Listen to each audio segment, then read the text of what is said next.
Pouf, on est passé pas loin du 1-1 ou du 2-1, les gars. Franchement, Villarreal, qu'est-ce que ça joue bien, Villarreal. Qu'est-ce que ça joue bien. Quelle bonne équipe qu'on a eu en face.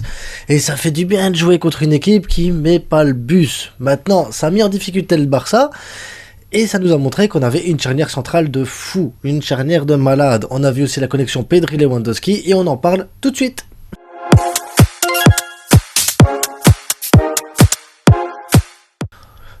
Donc, 11 points d'avance, ça fait du bien les gars, 11 points d'avance sur le Real, maintenant avec un match d'avance, mais ça met un peu plus de pression au Real, le Real qui vient de gagner la coupe mondiale de je sais pas ce que c'est, bref. Donc le Barça, 11 points d'avance avec un match ici contre le Villarreal qui a été un très très beau match les gars. Très très beau match pour les deux équipes hein, parce que franchement Villarreal ils m'ont impressionné. Ils sont bons les gars, ils sont bons. Parreiro il est monstrueux, Yeremi bouge bien, Coquelin qui s'est blessé, j'espère que c'est pas trop grave pour lui. Capou qui a vraiment, je sais pas, une très très belle équipe. Foyt il m'a déçu par contre, donc le Barça qui est sur Foyt. Je sais pas, hein. Les placements défensifs de Foyt, c'était pas top. Donc j'espère que le Barça, il va pas encore plonger sur un joueur comme ça, parce qu'il faut pas. Foyt, il faut pas, les gars. Mais très très belle équipe du Villarreal qui a créé, pas la surprise, mais le fait qu'ils ont dominé le Barça, parce que réellement c'est ça, en possession de balle, le Barça a été dominé, et ils ont créé plus de danger. Maintenant vous allez me dire, oui, mais on jouait là-bas, Villarreal, oui, mais le Barça d'habitude, il domine, le Barça est beaucoup plus... dans la maîtrise du ballon, le Barça est plus fort. Maintenant, voilà, ici Villarreal, ils avaient décidé de mettre de l'intensité, de montrer du jeu, et tant mieux, parce que ça nous permet de voir le Barça, comment il se comporte quand il se fait dominer, de voir le Barça, comment il peut ressortir les balles, et on a pu voir qu'il y a des possibilités, il y a des choses à travailler, il y a des choses à voir, il y a eu des très belles choses, les gars. D'ailleurs, la première très belle chose, c'est Aroro Christensen, les gars, c'est... Je sais pas si on fait mieux en Europe actuellement comme charnière centrale que Aroro Christensen. Il faudrait sortir les statistiques, de voir le nombre d'interceptions qu'ils ont fait. D'ailleurs, je vais regarder tout de suite. Donc, Aroro, 5 duels remportés sur 5 et 5 duels sur 4 aériens remportés aussi. Donc, c'est quasiment du 100% réussi, les gars, pour Aroro dans toutes ses interventions. Et pour Christensen, tant qu'on y est, parce que voilà, Christensen aussi, l'air de rien. Donc lui, c'est 5 duels aussi gagnés, 3 duels gagnés aériens et un seul échec. C'est un truc de fou. Ces joueurs-là, ils sont juste trop forts, les gars. On a, à mon avis, la meilleure charnière centrale de la Liga. Elle est là. Aroro, Christensen, ça se complète super bien. Koundé, pareil, gros match. Baldé, gros match aussi. On sent que l'équipe, vraiment, elle est bien. Juste... Maintenant, s'il y a 2-3 trucs, si on doit aller chercher la critique, Rafinha qui a raté énormément, je trouve, qui dans le placement, il est bon, dans la manière de participer au jeu, dans la manière de voir le jeu aussi, mais après, il lui manque le dernier petit truc, là. Il manque un tout petit truc pour qu'il soit vraiment bon, Rafinha. Sinon, voilà, il y a des possibilités de faire des choses bien. Kessié a fait un très bon match. Maintenant, est-ce que c'est le... Voilà, il a joué en double pivot avec Frenkie. Est-ce que c'est ce que j'attendais? Voilà, c'est pas le même profil que Busquets, ça se sent. Et à mon avis, c'est pour ça qu'on n'a pas eu non plus la possession du ballon. Parce que voilà, Busquets, il est plus là dans le genre de possession du ballon. Kessié, il est plus dans le duel et tout ça. Maintenant, très bien dans le duel, parce que finalement, ça a apporté un plus aussi au Barça ici. C'est que on a joué un match où on n'a pas dominé, un match où on s'est fait rentrer dedans, les gars, il faut dire ce qui est. Et Kessié a fait du bien, parce que Kessié, on peut lui rentrer dedans. Il n'y a pas de problème. Kessié, il gère ça, il n'y a pas de souci. Maintenant, il y a des choses à travailler. On voit qu'il manque de rythme aussi avec le club. Donc voilà, maintenant, il a joué quand même 85 minutes. Et 85 minutes, très très bien. Et il a été remplacé par Jordi Alba, une entrée que je trouve très bizarre. Voilà, c'est tout. Une entrée très bizarre. J'ai pas envie de commenter plus que ça. Parce qu'on aurait pu mettre Fati peut-être sur l'aile gauche, mais vu que le Barça il était dominé, je pense que Xavi voulait plus un profil défensif. Mais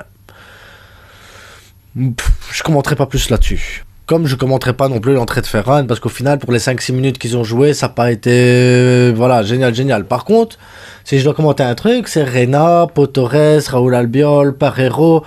Ils ont fait tous les 4 un gros match, les gars. Gros match du Villarreal. Je sais pas, je suis content d'avoir vu un match de foot, un beau match de foot, où les deux équipes comme ça arrivent à se battre, où tu vois du football, parce que toutes les semaines jouer contre des équipes qui font un double rideau défensif, où tu dois dominer, aller chercher le but et tout ça, c'est lourd, les gars, c'est lourd. Ici, on a vu vraiment un beau match de foot, ça fait du bien, on a pu voir des choses différentes à ce qu'on voit habituellement avec le Barça, et Et je vous dis, et je le répète, la double charnière, Aroro Christensen, elle est juste monstrueuse. Juste monstrueuse. Moi, j'ai envie de m'arrêter là-dessus déjà sur le match en me disant, c'est eux qui ont sauvé le match. Même si Pedri, encore une fois, quand il joue plus haut, ça fait du bien aussi. Il marque. C'est le deuxième meilleur buteur de l'équipe maintenant, Pedri. T'as Robert Lewandowski avec 14 et je pense que Pedri doit être à 6-7 buts maintenant. Et voilà, c'est le deuxième meilleur buteur de l'équipe. Quand Pedri joue plus haut, quand Pedri a envie de frapper, quand Pedri se met en position de frapper, il doit frapper. Il y a un truc, il sait marquer des buts, il le montre encore une fois, donc voilà, Pedri, il doit jouer plus haut, Pedri doit apporter plus, Pedri, il est magique les gars, Pedri Potter, Pedri, il est magique. Parce que le 1-2 comme ça avec Robert Lewandowski, c'est juste magnifique. Quand tu te dis que Robert Lewandowski, il marque pas, mais il est passeur, quand Robert Lewandowski, il rentre dans le jeu, il participe à la construction, il participe dans les relances et tout ça, c'est pas un simple numéro 9, c'est un numéro 9 qui peut jouer numéro 10 aussi, donc il apporte énormément. Maintenant, moi, je me pose la question, quand tu vois Jordi Alba qui rentre à la place de Fati, tu te demandes ce qui se passe avec Fati quand même, hein, parce que oui, Xavi voulait jouer plus défensif peut-être, mais est-ce que c'est pas un manque de confiance envers le joueur aussi de ne pas le faire rentrer et qu'on mette un défenseur à la place de Fati, alors que là, Fati il est là, il pourrait jouer à cet endroit-là.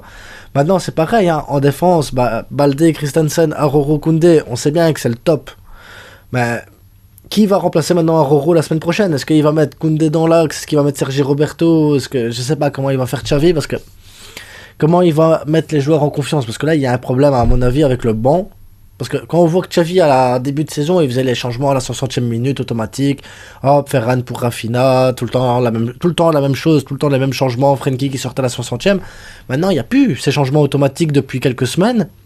On remarque que le Barça il joue beaucoup mieux depuis quelques semaines parce qu'il n'y a plus ces changements automatiques, il n'y a plus ce truc. Xavi il a compris certaines choses, mais par contre, est-ce que les joueurs qui avaient cette habitude de rentrer ou d'être sûr d'avoir cette place de titulaire, maintenant, commencent pas à avoir le moral un peu en se disant merde, on est mal. Après, il faut bien jouer pour mériter sa place. On est d'accord, la méritocratie, c'est ce que Xavi avait décidé d'instaurer en arrivant au club.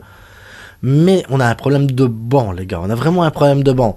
Et j'espère qu'on n'aura pas de blessures dans les prochaines semaines qui viennent. Parce qu'on va jouer Manchester, on va jouer le Real, on va jouer pas mal de gros clubs quand même. Et il faut pas qu'on ait une blessure, les gars. Parce qu'on est là avec 11 points d'avance.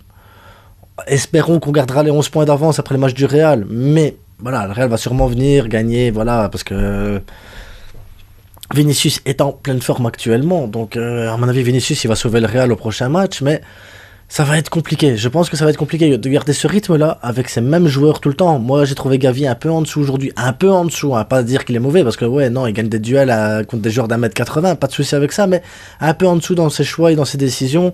J'ai trouvé Koundé un peu moins vif aussi offensivement, et j'ai trouvé Baldé un peu trop dans la sécurité défensive.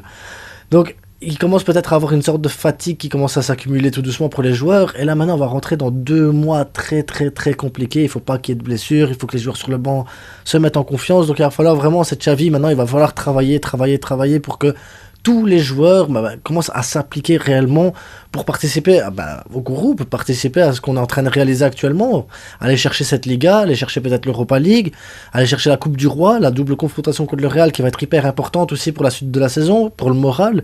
Donc voilà, il y a beaucoup de travail, il y a beaucoup de choses à faire. Voilà, aujourd'hui c'est 3 points importants, c'est 3 points qu'on avait besoin d'aller chercher, c'est encore une fois se rassurer parce que voilà, encore un clean sheet, c'est hyper important aussi, même pour Ter Stegen là qui cette année fait une saison monstrueuse, la défense qui fait une saison monstrueuse, le milieu de terrain qui commence vraiment à prendre forme, l'attaque, voilà, c'est un peu compliqué pour le moment pour l'attaque, on verra pour la saison prochaine, mais voilà, il va falloir vraiment que tous les joueurs se mettent enfin à jouer au niveau de l'équipe titulaire, donc le banc doit absolument apporter quelque chose, et pour le moment c'est mon inquiétude, c'est juste mon inquiétude, c'est le banc, est-ce que le banc va pouvoir suppléer les titulaires quand ils seront blessés? Voilà. Donc en attendant les gars, 11 points d'avance, on va pas pleurer, on va pas tout de suite se morfondre en disant imaginez le pire.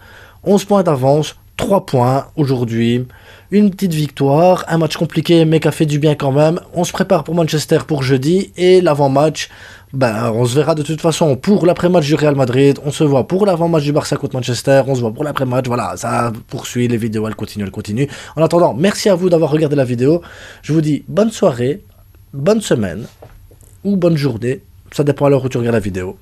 Merci, ciao.